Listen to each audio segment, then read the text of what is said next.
छात्र छात्राओं, जैसा कि आपको मालूम है कि अंग्रेजी एक विदेशी भाषा है जिसका नाम सुनते ही हमारे देश के लोग और हमारे छोटे छोटे छात्र छात्राएं, खासकर यूपी बोर्ड के इन लोगों को बड़ा कठिन लगती है। तो अंग्रेजी को कैसे सीखें, तो आइए आज से हम शुरुआत करते हैं अंग्रेजी को कैसे सीखें। अंग्रेजी का मुख्य बेस होता है हमारा टेंस। तो टेंस को हम समझेंगे। जिसको टेंस नहीं आते वो अंग्रेजी में हमेशा उसे टेंशन रहेगी, तो पहले टेंस को ही समझ लेते हैं।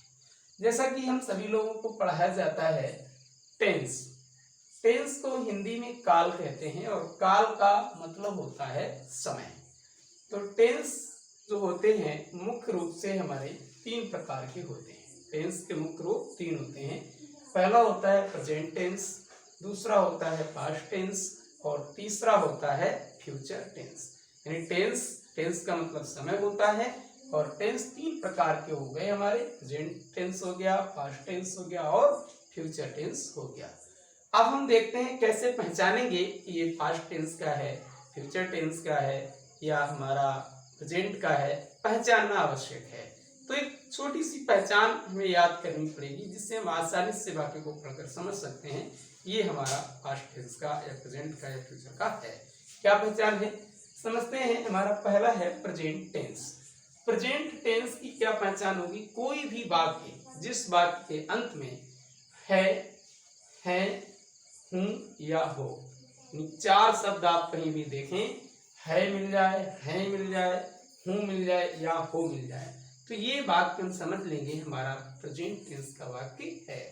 दूसरा हमारा आता है पास्ट टेंस। पास्ट टेंस क्या होता है? ये भूतकाल कहते हैं, प्रेजेंट को वर्तमान काल कहते हैं। तो पास्ट टेंस की क्या पहचान होती है? जिस हिंदी वाक्य में या, ई, ए या था, थी, थे, अन्य भी हो सकता है, ई आदि शब्द अगर किसी वाक्य में मिलते हैं तो इससे हम पहचान लेंगे कि ये हमारा पास्ट टेंस का वाक्य है। तीसरा टेंस हमारा फ्यूचर टेंस होता है, इसे हम भविष्यकाल कहते हैं। इसकी क्या पहचान होती है? कोई भी वाक्य होगा जिसमें गा, गी और गे अगर मिलता है तो वो हमारा फ्यूचर टेंस का वाक्य होता है। यानी तीनों टेंसेस की पहचान हो गई, लेकिन इससे काम नहीं चलने वाला है। टेंस को अच्छी तरह से समझने के लिए कुछ और भी चीजें होती हैं। यानी 3 प्रकार हो गए टेंस के, प्रेजेंट टेंस, पास्ट टेंस और फ्यूचर टेंस।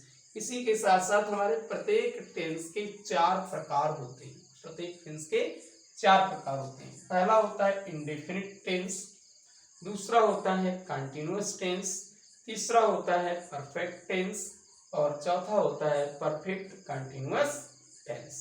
यानी ये हमारे 4 प्रकार के टेंस हो गए और ये चारों टेंस किसी एक टेंस में नहीं होते हैं। ये चारों टेंस हमारे तीनों टेंसेस में मिलकर के चलते हैं। पहला प्रेजेंट के साथ मिलेंगे तो present indefinite, present continuous, present perfect और प्रेजेंट परफेक्ट कंटिन्यूअस का रूप ले लेते हैं।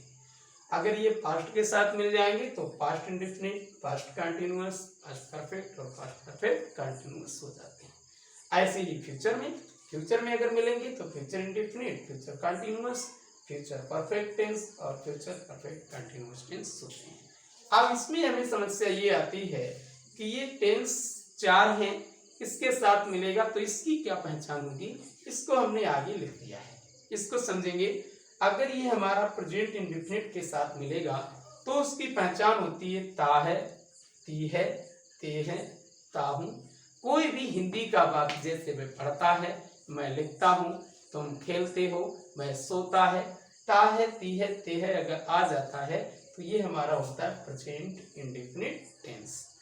दूसरा हमने यहाँ पे लिखा या, ई, ए, ता, था, ते थे, ती थी, ये हमारा किसमें होता है? या ये हमने लिखा पास्ट में। पास्ट इंडेफिनिट अगर होगा तो पास्ट इंडेफिनिट की पहचान हमारी होती है या, ई, ए, ता, था और ती थी, ते थे। किसी बात में जैसे उसने खाना खाया, मैं स्कूल गया, वह पढ़ता था, ऐसे करके वाक्य अगर मिलेगा तो पास्ट इंडेफिनिट की पहचान होती है। साथ में ही हम फ्यूचर इंडेफिनिट को समझ लेते हैं। फ्यूचर इंडेफिनिट में क्या होता है?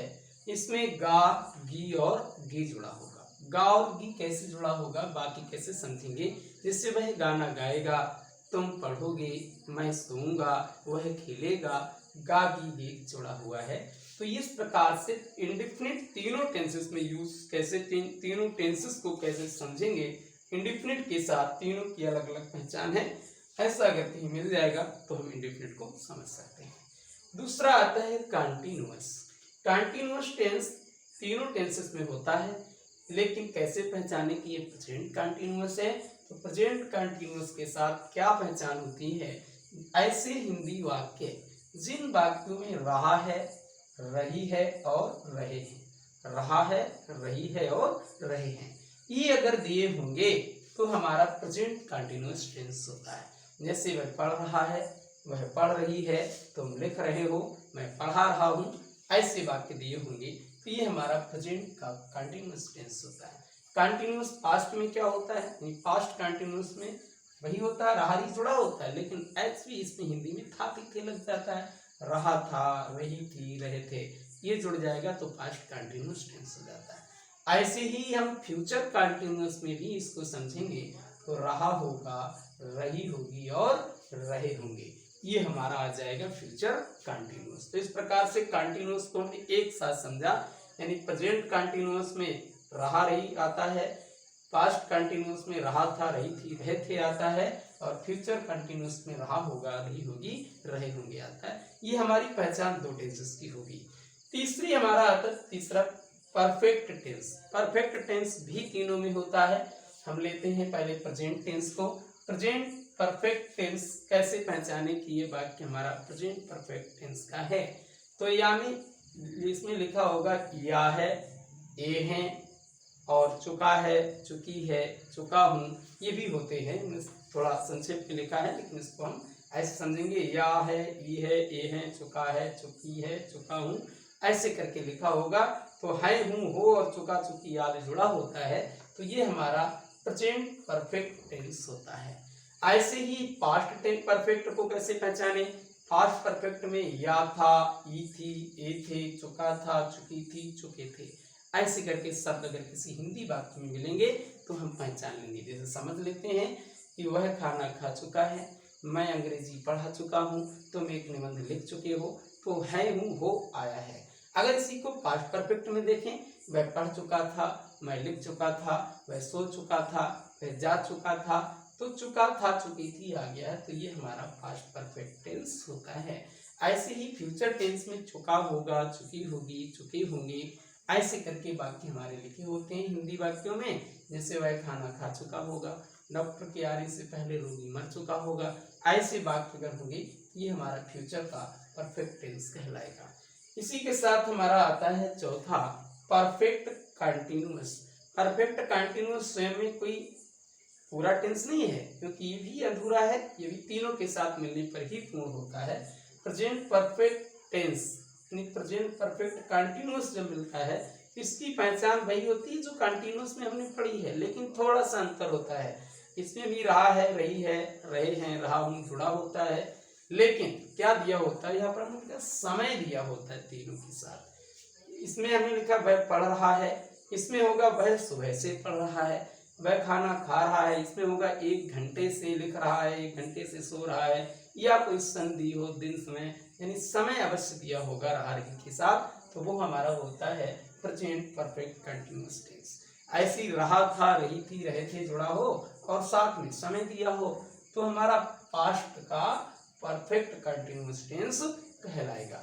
जैसे वह सुबह से पढ़ रहा था, मैं 1 घंटे से निबंध लिख रहा था, वे सन 2010 से यहाँ पढ़ा रहे थे, तो रहा था, रही थी आया है, पास्ट परफेक्ट कंटिन्यूअस टेंस हमारा हो गया।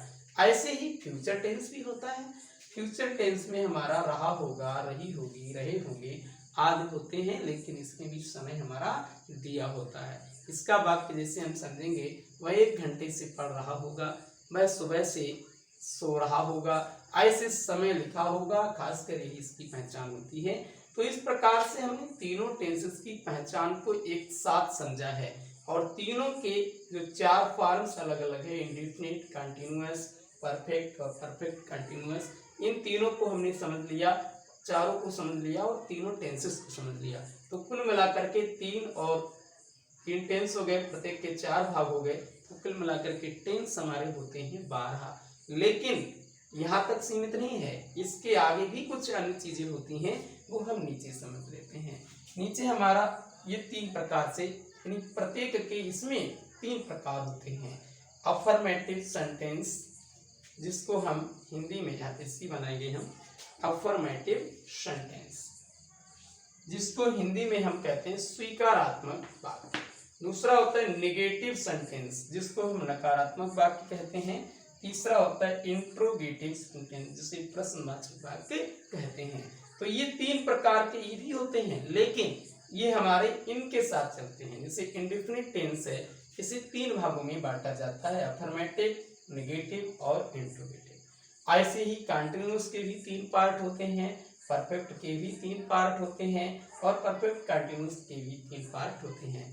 इसकी क्या पहचान होती है? स्वीकारात्मक, नकारात्मक, प्रश्नवाचक। किसी वाक्य में कोई सकारात्मक उत्तर दिया गया हो, सकारात्मक बात कही गई हो, वह पढ़ता है, मैं लिखता हूँ, वह खाता है, तुम खा रहे हो, सकारात्मक है, यानी कोई मना नहीं किया गया, कोई प्रश्न नहीं किया गया। मना किया जाए वो नकारात्मक वाक्य, जैसे वह नहीं खाता है, तुम नहीं पढ़ते हो, तो नकारात्मक हो गया।